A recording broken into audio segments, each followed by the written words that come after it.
Ever wonder why April 7th is the perfect excuse to raise a glass? It's not just about loving beer, it's about celebrating the moment that beer came back from the dead. Welcome back to the Green Door Pub, your garage bar built for drinks, laughs, and adventures.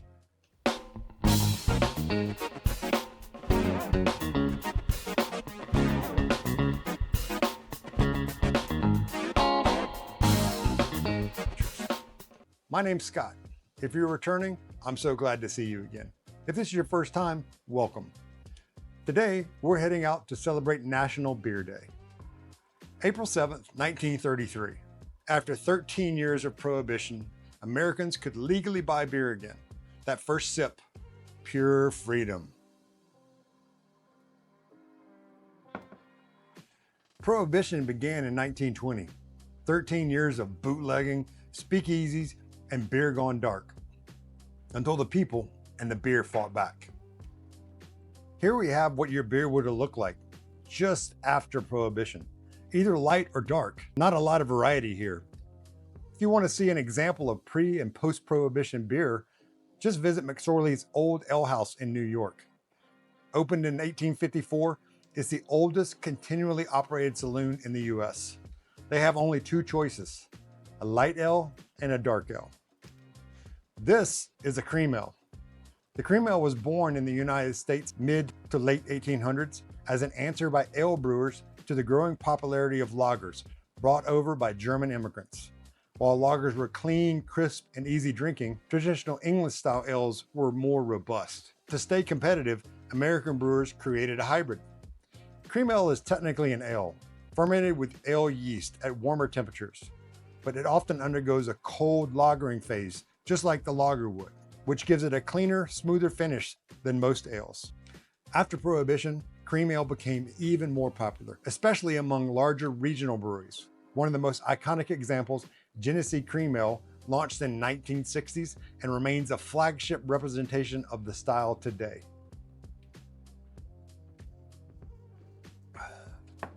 This beer is light-bodied, pale straw to gold in color, with low to moderate hop bitterness. It has a mild malt sweetness with a very clean finish. It's brewed with corn to lighten the body and provide some mild sweetness. Generally, the ABV ranges between 4.2 and 5.5%. Why cream in the name? Despite the name, cream ale contains no dairy or lactose. The cream is thought to refer to the beer's smooth, silky mouthfeel, though it's more marketing than technical description. This one's modeled after a pre-Prohibition lager. All proof that history can still pour fresh. The American lager. American lager was born when German immigrants brought lager yeast and brewing traditions to the US. They adapted their recipes using local ingredients like corn and rice, resulting in a lighter, more refreshing version of the European classic. By the late 1800s, breweries like Anheuser-Busch and Pabst began producing lagers on a massive scale. Innovations like refrigeration and rail transport helped American lager spread nationwide, becoming a household staple. Though Prohibition, 1920 to 1933, shut down most breweries, big names survived and thrived after repeal. In the post-war era, American lager dominated the beer culture, light, crisp, and brewed to appeal to the masses. With the legalization of home brewing in 1979 under then-President Jimmy Carter, a wave of experimentation followed in the 1980s. Frustrated by the blandness of mass-market lagers, a new generation of brewers began exploring bold, traditional styles, laying the foundation for the craft beer movement and renewing appreciation for well-crafted lagers.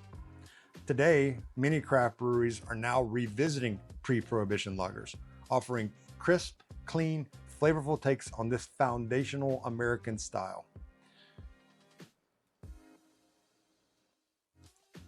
This beer is pale straw to light gold in color with a light, crisp, refreshing body. The ABV typically ranges between 4.2 and 5%, and the flavors of subtle graininess, low bitterness, and minimal hop aroma or flavor. Often brewed with corn or rice for a lighter body and a cleaner finish, brighter clarity, and smoother, more refreshing taste. And the porter. Porter originated in the 18th century England, named after the street and river porters who who favored the dark, roasty flavor. When the style made its way to the US in the 1700s, early American brewers, many using molasses and other local adjuncts, put their own spin on it. By the late 1800s, porter was widespread in the US, but it faded in popularity with the rise of light lagers. After Prohibition and the post-war boom, American porter was nearly extinct as drinkers flavored the lighter styles. The craft beer movement, energized by the legalization of homebrewing in 1979, brought porter roaring back. Inspired by the British traditions but with American boldness, craft brewers reimagined porters with deeper roast, more hops, and bigger body, creating a distinct style, the American porter.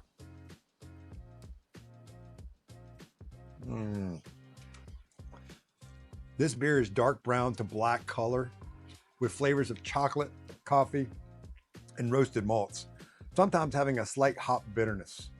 The body is medium to medium full and typically an ABV of 5 to 6.5%. Compared to the English porter, the American versions are usually bolder, roastier, and more hop forward. American porters today can range from traditional to experimental. Think vanilla, coconut, barrel-aged, even smoked versions, all rooted in that same rich, dark foundation. Okay, let's go.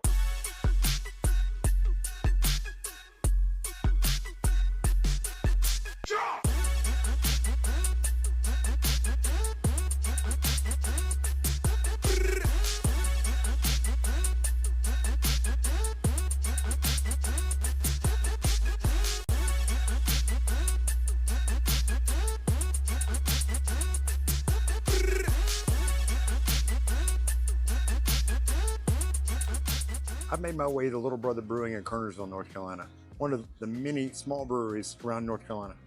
I'm drinking their Pleasing Gene, which is a 4.2% ABV Pilsner. It's actually an award winner for them. And it's very appropriate considering that would have been the ABV of beers just after Prohibition. You know, beer's been in my life a long time, from the first beer I had to the fact that I worked in beer. I think beer is one of those things that's a great equalizer and it brings people together. Beer's brought me a lot of things. It's brought me friends, adventure, laughs, memories. And I love sharing those with people. I love talking about beer and educating people of styles, exploring new styles, exploring breweries, exploring tap rooms and beer gardens. Beer to me is a way of life. And so I'm extremely happy we're celebrating National Beer Day. So whether you're toasting a Pilsner or you're sipping on a stout, let's remember that this is about freedom, about choice, and about beer. Cheers.